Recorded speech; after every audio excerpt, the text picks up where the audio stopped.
Welcome back. You're watching Editors Roundtable. We have a guest joining us now. Pramod Gubbi is joining us. He's co-founder of Marcellus Investment Managers. Pramod, good evening. Thanks a lot for joining us. The key highlight for this market has been the sort of return of FI buying, right? But there's also this debate that what we have right now is hot money sort of replacing some of the more sort of strategic money. We've seen so many block deals, for example. Your thoughts? Well, like I said the last time also, I'm not the best person to answer what type of money is coming in. But I think in general, you can see a sense that people are getting more comfortable with the interest rate hikes. Although yesterday's minutes suggested that we are not done with. I'm sure there is more to come here. But I think broadly people reckon that inflation is coming under control, and therefore maybe we don't see that much of a tightening as we had once envisaged.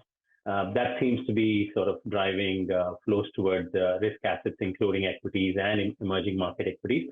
Within that, I reckon India is being seen in more positive light from whatever conversations we've had with offshore allocators. India is increasingly being seen in more positive light, partly given what's happening in China, and China is a big part of the emerging market index. And if people are concerned about what's happening in China, they are looking for alternatives. And I think in terms of the size of the economy, India clearly stacks up. And there are very few alternatives within the emerging markets that can offer this sort of capital deployment opportunity. And from our own perspective, I think India has done well in terms of keeping the economic conditions in good shape despite the headwinds that we've had to face. The banking system is in good order. We've seen credit growth coming back after a long time. Earnings season hasn't been that bad, and more importantly, we've dealt with inflation better than a lot of other countries, better than ourselves in the past. So I think a lot of boxes are being ticked for India just when some of our emerging market peers sort of not doing great for themselves.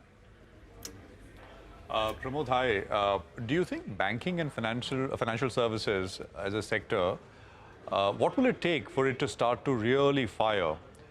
Some of these block deals data, etc., that I was presenting earlier, very large funds like Capital, etc., although they've only bought back a small portion of what they sold in the preceding 9 months. Is the preference banking financial services? One doubts it, looking at the kind of transactions which has happened, the price performance for that matter. Any thoughts there? Yeah, I mean, we've been quite positive on the financial services sector.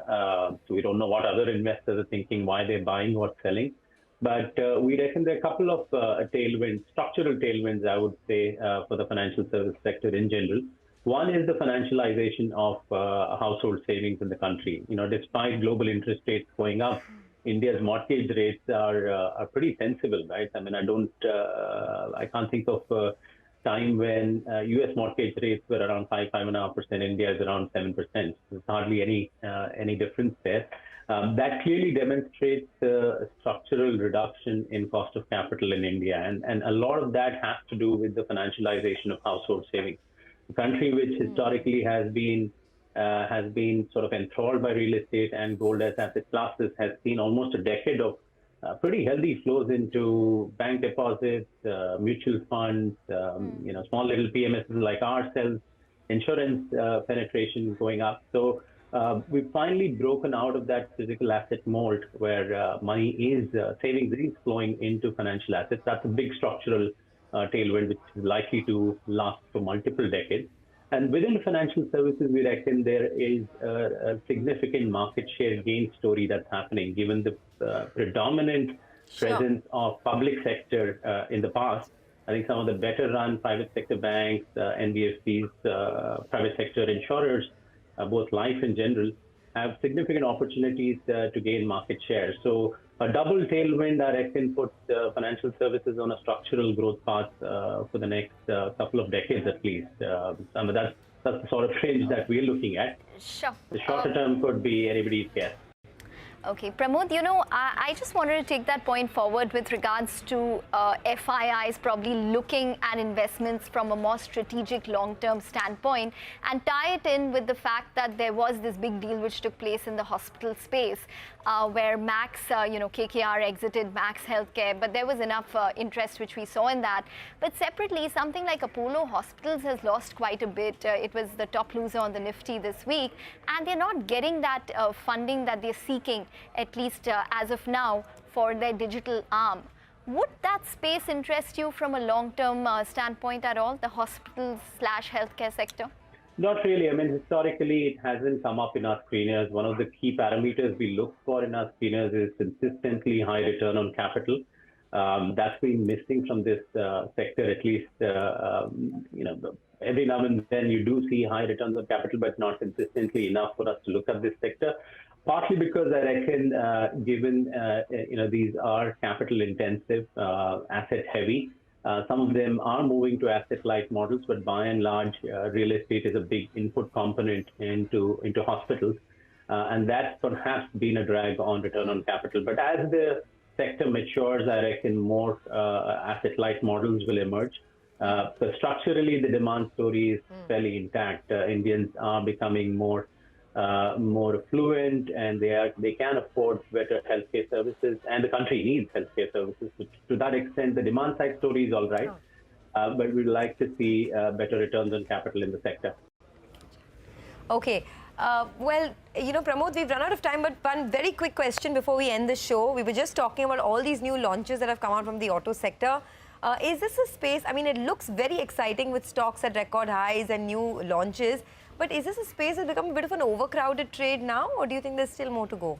I'm not sure about the overcrowded nature, but I think autos do pose a structural long-term opportunity, given, like I said, if India were to grow from $2,000 per capita GDP, you do hit that sort of inflection point where there will be significant savings coming through, people moving from spending on staples to discretionary. The auto is perhaps one of the more first items to take on the discretionary front. Penetration, primarily in four-wheelers, to some extent in two-wheelers, is still a long way to go. To that extent, the structural growth opportunity is intact. But I think there have been a few supply-side challenges around semiconductor availability and so on, but those are more shorter-term challenges. In my view, for longer-term investors, autos and auto ancillaries have always provided plenty of money-making opportunities across the globe, across cycles. Pramod, we'll leave it there today. Thanks a lot for joining us. Before we wrap up, we didn't discuss the stock of the week, PVR. 15% down. The fall. Are you guys not watching any movies? Sonia, I don't like I'm watching it to the theatres. I'm very happy watching it in my home and at my own comfort. I feel that I don't have any patience levels left anymore after COVID, I think, Yeah, but the content has really been very disappointing. We were discussing this earlier in the morning. This is the only reason. The only movie that I've watched is Top Gun in the theatre. After that, I have no feeling, no desire to go to RRR.